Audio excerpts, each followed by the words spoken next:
날씨가 참 차가운 가운데서 우리 몸이 불편한 정용수 전사님께서 어렸을 때 성탄절날 과자를 선물 받은 거에 대해서 늘 기뻐함 생각하면서 전도해야 되겠다고 과자를 잔뜩 사가지고 와서 길거리에 자판대를 놓고 과자를 놓고 전도 주면서 골라서 가지고 가세요.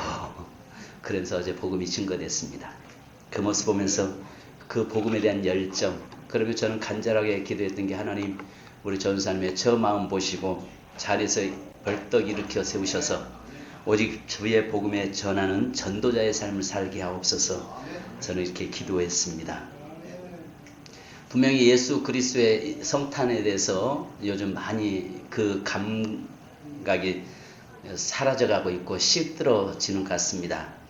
그러나 저 필리핀 같은 경우 보니까 6개월 전부터 성탄에 대해서 준비하고, 지금 현재 거기는 모든 가게마다 어제 오늘 이틀 다 문 닫고 가정에서 예수 그리스도의 오심을 축하하고 기뻐한다고 합니다. 다시 이 땅에도 좀 그런 일들이 벌어졌으면 좋겠습니다. 예수님의 동정녀 탄생을 어떻게 생각하느냐? 아마 언젠가 다빈치 코드라고 하는 그 영화가 나오고 소설이 나와서 베스트셀러가 되었습니다. 그러면서 그 댄 브라운의 베스트셀러, 이걸 통해서 기독교가 상당히 타격을 받았죠. 다빈치 코드에 의하면 초기 교회가 기독교 교리를 만들어내는 과정에서 예수님에 대한 중요한 사실들을 은폐했다는 것이죠.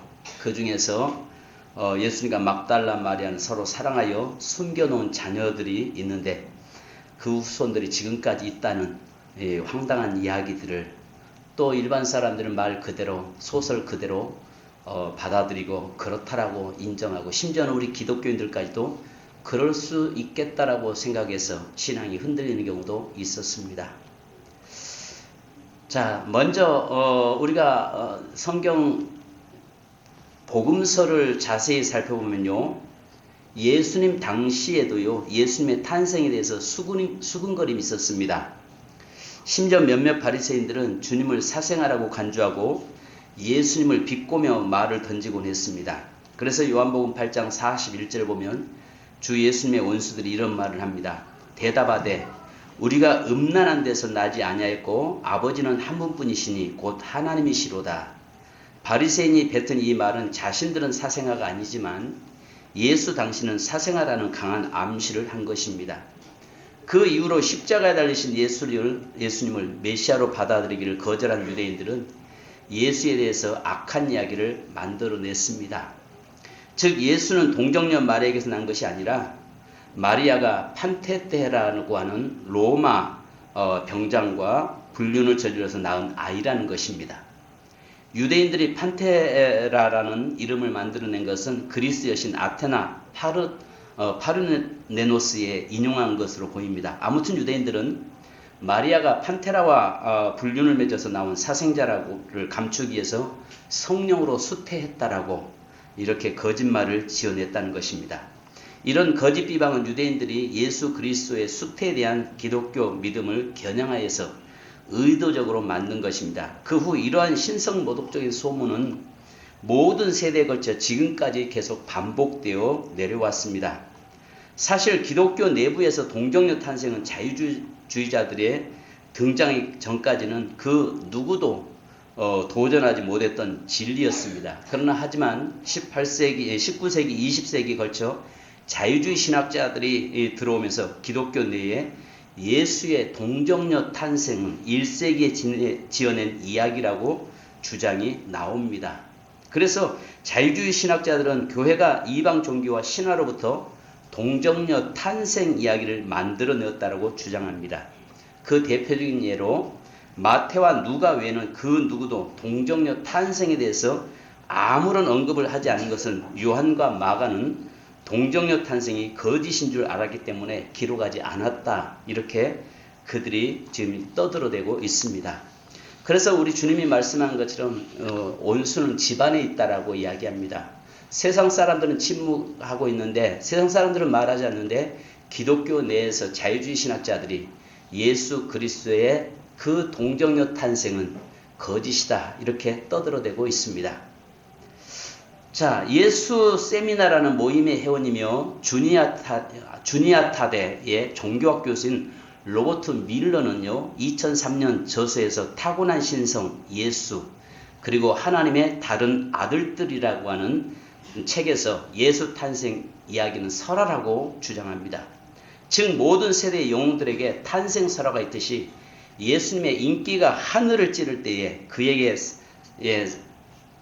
바로 그의 탄생 설화가 만들어졌다는 것입니다. 그것이 바로 동정녀 탄생이라는 것입니다. 그는 이를 입증하기 위해서 알렉산더 대왕, 아우구스투스 황제 같은 이교도 영웅들의 탄생 설화와 동정녀 탄생 이야기를 비교합니다. 즉 그리스 로마 문화권의 사람들이 이해하고 받아들일 수 있는 방식으로 예수를 신성한 인물로 묘사한 문학 표현이 동정녀 탄생이라고 이렇게 떠들어대고 있습니다. 그래서 지금도 자유주의 신학자들에서는 예수가 특히 미국 유니온 신학교에서는 그렇다고 합니다. 제가 그 유니온 신학교를 방문한 적이 있었는데요. 그곳에 가서 보면서 느낀 것이 건물은 대리석으로 참 아름답게 지어져 있습니다만 거기는 하나님이 계시지 않았던 바로 그런 곳이었습니다. 그곳에 입학하는 학생들에게 교수들이 처음 묻는 질문이 이거라고 합니다. 예수가 동정녀 마리아에게서 탄생했다는 건 믿느냐? 예수가 십자가에 못 박혀 죽었다가 3일 만에 부활한 것을 믿느냐? 그리고 믿는다고 하면은 그 학생을 면박을 주면서 너는 공부할 자격이 없다. 내쫓는다고 합니다. 여러분 신학교가 그렇습니다. 거기는 신학교 말은 신학교 유니온 신학교라고 하는 그곳에서는 완전히 자유주의 신학이기 때문에 거기는 하나님이 없습니다. 성경을 완전히 난도질해 버립니다. 바로 성경은 하나의 고대 학문 문학들을 짜집기 한 책이다라고 이렇게 강조하고 있습니다. 그렇지만은 성경에서는 분명히 우리는 예수 그리스도가 동정녀에게서 탄생했다라고 말씀하시고 성령으로 잉태했다라고 우리에게 분명하게 말씀하고 계십니다. 우리가 말씀대로 믿어야지 어떻게 그럴 수 있느냐 따지고 들어가면 골치 아파집니다. 여러분 가나안 혼잔치에서 물이 변해서 포도주로 바뀌어졌다. 아니 물이 어떻게 포도주로 바꿔질 수 있느냐. 이것을 따지고 들어가면 골치 아파집니다. 죽은 나사로가 나흘 만에 다시 예수님 말씀 앞에서 살아서 나왔다. 이 사실을 여러분 따지고 들어가면요. 거기에는 도저히 믿어지지 않는 그런 모습, 하나님의 존재를 부정해버릴 수도 있는 일들이 벌어질 것입니다. 그러나 우리는 성경 말씀을 말씀 그대로 믿고 주님께서 우리에게 뭐라고 말씀합니까? 믿은 대로 될지어다라고 말씀합니다. 하나님의 말씀을 말씀으로 인정하는데 성경에 말씀한 것처럼 1.1획도 변함없는 그 말씀. 그래서 이 말씀을 더하거나 빼는 자에게는 생명책에서 지워버리겠다고 하는 그 말씀을 우리는 믿어야 될 줄 믿습니다. 그래서 마지막 때는 여러분 하나님의 말씀이 난도질당하고 마지막 때는 하나님의 말씀이 자기 멋대로 자기의 그 입맛대로 성경을 해석해 나가고 있는 이때에 그러나 우리는 철저히 말씀을 믿고 말씀대로 행하는 그런 저와 여러분이 되기를 주님의 이름으로 축원합니다. 자, 그렇다면 오늘 성경에서 보면은 이 세 가지 놀라운 기적이 나타납니다. 여기서 최고의 기적이 나타나는데 여러분 첫 번째는요. 처녀가 잉태했다는 것입니다. 여러분 믿어지십니까? 믿어지세요?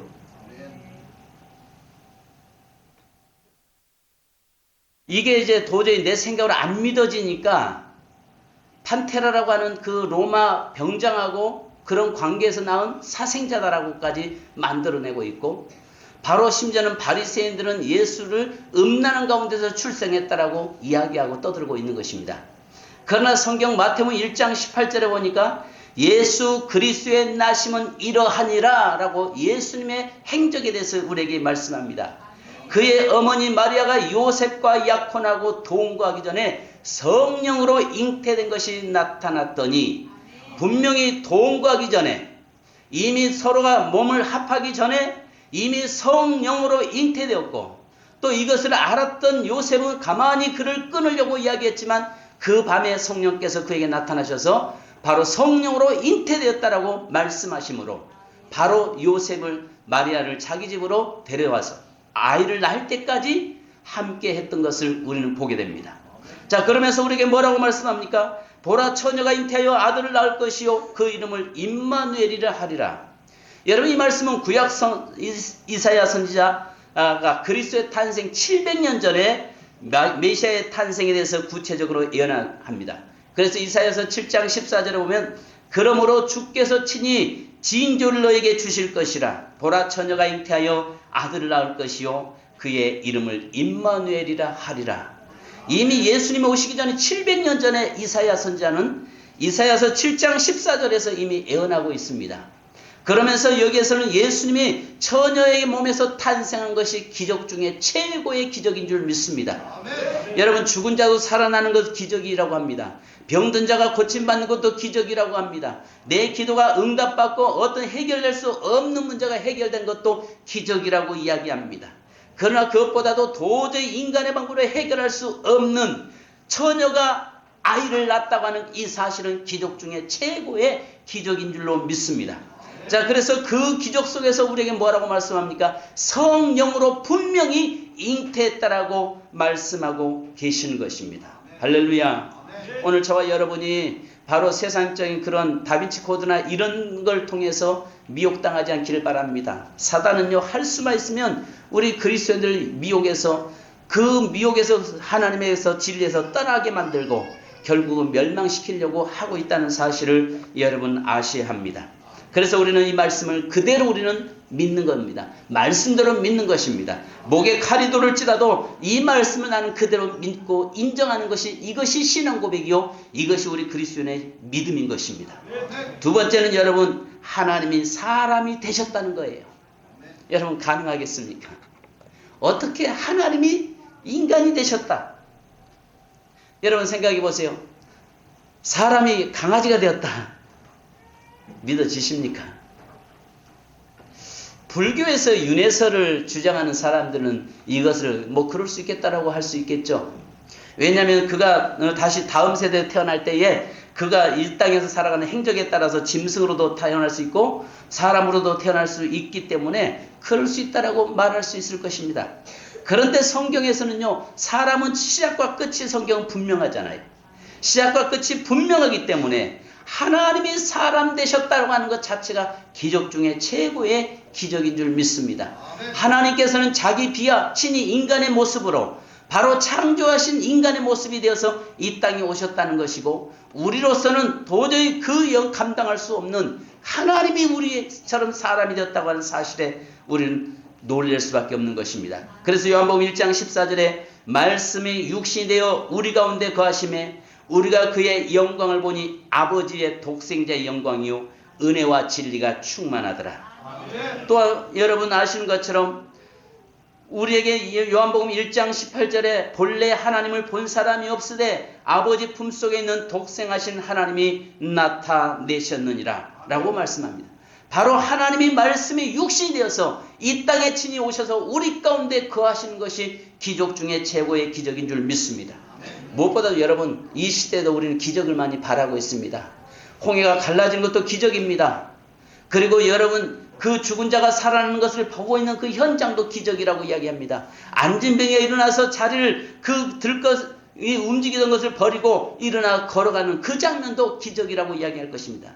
그러나 가장 큰 기적은 말씀이 육신이 되신 그분이 내 속에 와 계시고 나와 함께하고 계신다는 사실이 기적 중에 최고의 기적인 줄 믿습니다. 어떻게 우리 속에 하나님이 와 계세요? 어떻게 하나님이 인간의 모습으로 오실 수 있겠습니까? 그래서 오늘 18절에 성령으로 잉태된 것이 나타났더니 라고 이야기하고 20절에 성령으로 된 것이니라 라고 말씀합니다. 예수 그리스도의 신성을 확정해주는 사건이기 때문에 바로 분명히 우리에게 성령으로 잉태했다라고 말씀합니다. 만일 예수 그리스도가 자연적인 생육을 통해서 이 땅에 왔다면 그는 사람 몸을 입으신 하나님일 수 없습니다. 바로 인간의 모습으로 온전히 생리학적으로 이 땅에 오셨다면 바로 그도 죄인이기 때문에 죄인이 죄인을 구원할 수 없는 것입니다. 그래서 바로 예수님은 성령으로 잉태해야만 했고 바로 그리스도가 사람의 몸을 입은 하나님이심으로 이 땅에 오심으로 우리 죄를 대속하시게 되었다는 사실입니다. 여러분, 최고의 기적이 하나님이 인간 되었다는 것, 하나님이 바로 우리의 모습처럼 이 땅에 친히 오셨다는 것, 이것이 최고의 기적인 줄로 믿습니다. 마지막은 여러분요, 내가 하나님의 자녀가 되었다는 사실이 최고의 기적 중에 기적인 줄 믿습니다.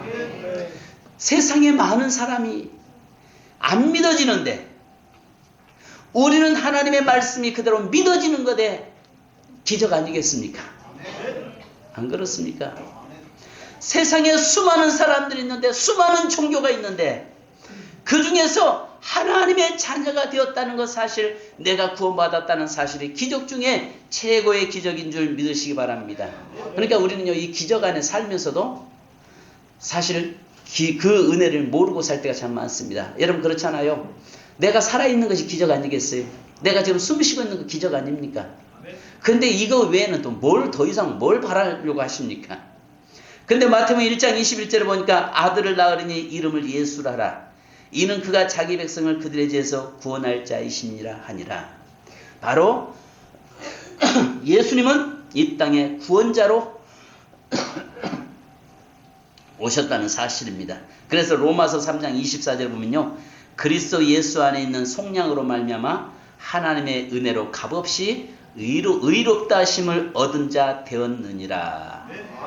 또 우리 하나 말씀 보면요, 에베소서 2장 8절로 9절을 보니까 너희는 그 은혜에 의하여 믿음으로 말미암아 구원을 얻었나니 이것은 너희에게서 난 것이 아니요 하나님의 선물이라.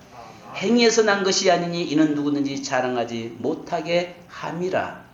바로 내 행위로 구원받은 것이 아니라 예수 그리스도가 이 땅에 오셔서 바로 그를 통해서 나를 구원해 주신 것, 이것이 최고의 기적인 줄 믿습니다. 그래서 성경에는요, 이 세 가지 기적을 최고의 기적이라고 성경에 표현하고 있습니다. 무엇보다도 아시는 것처럼 첫째는 처녀가 아이를 낳았다, 성령으로 잉태했다는 것이 기적 중에 최고의 기적이고, 두 번째는 여러분, 하나님이 인간 되셨다는 것이 최고의 기적이고, 세 번째는 내가 그 자녀가 되고 내가 구원받았다는 사실이 최고의 기적인 줄로 믿습니다. 그 기적 안에서 사는 여러분, 늘 앞으로 우리가 주님 오실 때 내가 주 앞에 서는 그것이 기적 중에 또 최고의 마지막 기적이 되기를 주님의 이름으로 축원합니다. 기도하겠습니다.